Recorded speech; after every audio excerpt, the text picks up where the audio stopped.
through tax systems that are guaranteed or predictable, so that investors can understand them from day one and expect them to be there 15 years later.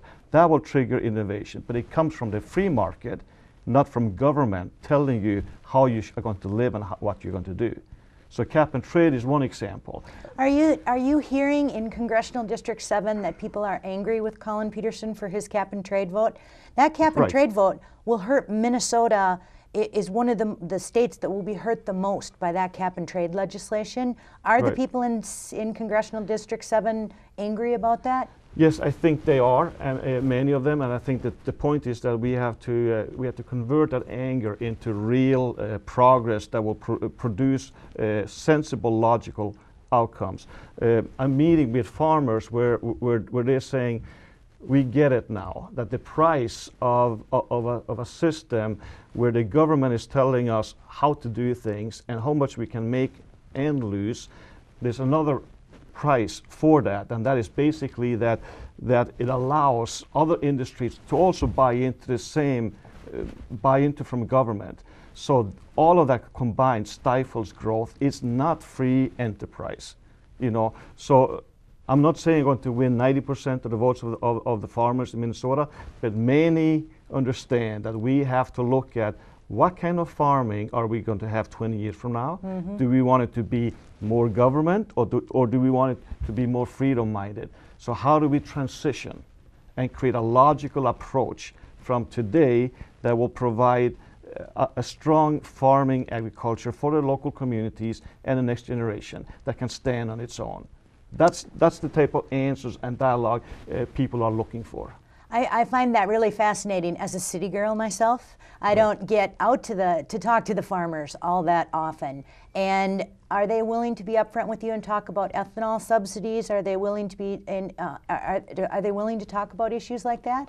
Yes, I think they do. And even Colin Peterson is sending out signals now that certain things in the future will change. My situation, or what I tell them, is that the fight we have in front of us to bring America back to the principles that makes us strong is going to take very strong leadership, and people are willing to come up with new ideas. While they are new, they're still based on certain principles from the past, which made America strong. It is that kind of leadership that people will say, we get it, we will follow that. And I think they are looking for leaders like myself and others that will go to Congress, and together we will start making the right decisions that will give us prosperity in the future. I think you're right, Lee Byberg. I think the general public is so hungry for leaders. Can you give us your website? Where would they go to find more information on you? Bybergforcongress.com, and through that we will connect, absolutely. And they can also hear your music there too. That's right. Which is fabulous, by the way, fabulous. Okay, so we touched a little bit on the environment and we touched a little bit on the agricultural. Right. But earlier you talked about education. Right. Let's talk about education a little Sure. bit. What is the role of the federal government in education? Right. I want to combine two things, because this comes under life, you know, that our founding fathers talked about, that our Creator gave us life, endowed from above, you know. So it's a right, not by king or elite or president, but from above. Therefore, no one can take it away from us.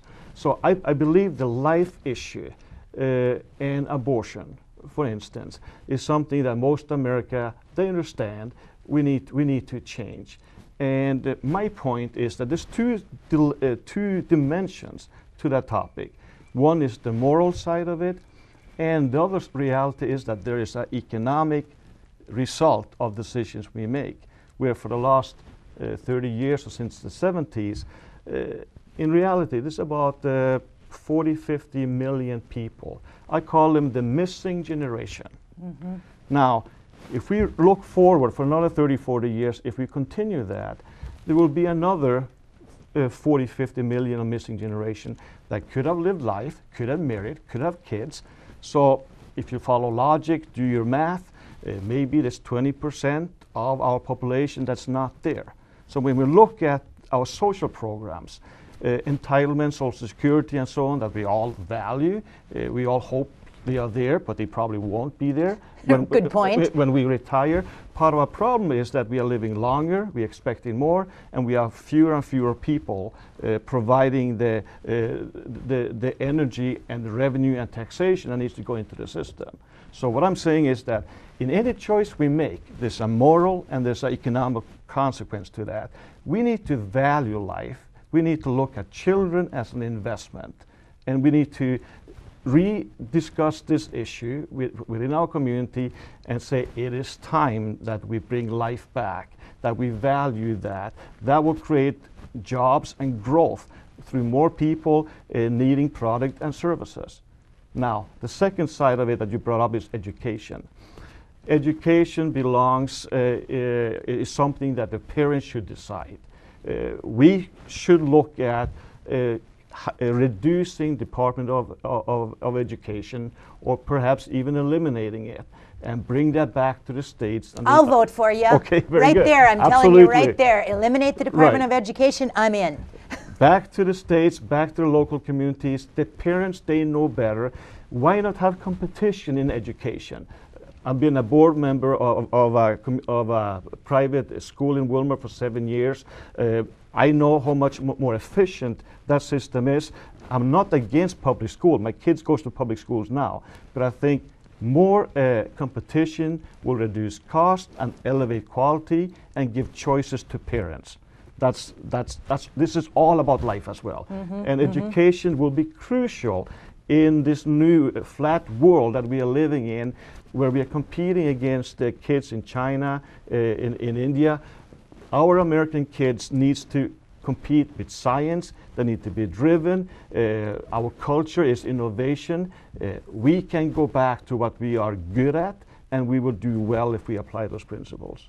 Far too often you see the schools teaching to the lowest common denominator, and our children are so bright and so hungry for knowledge that it just amazes me that we don't get some of the ridiculous Department of Education policies out of the way so that our children can grow and learn. Absolutely. Amazing. Right. Of course, the issue of the day should be jobs in the economy, but we've spent the last year, the folks in Washington, D.C., trying to ram healthcare down our throats. Do you want to weigh in on healthcare? Absolutely. We have the best system in the world. I've seen other systems. It's not perfect. I think we can correct it, improve it by more competition across state lines. I think we can improve it by pursuing tort reform seriously. And I think we can reduce costs by reducing bureaucracy as well. And we need to involve the experts in the field, the medical people, the Mayo Clinics, and many others, where they have bright ideas and they do it well. Those solutions needs to come from the people and from the industry that knows how to do it. But let's respect privacy and choice, and that is really something that belongs within the responsibility of you and me as individual people, and not government. It's not constitutional for government to mandate for us to have or not have it. You know, this is not Europe. This is a free country, a free people. Let's build on that. So I would say to our elected politicians, humble yourself. This is not about your egos or what you want to do. Humble yourself for the people.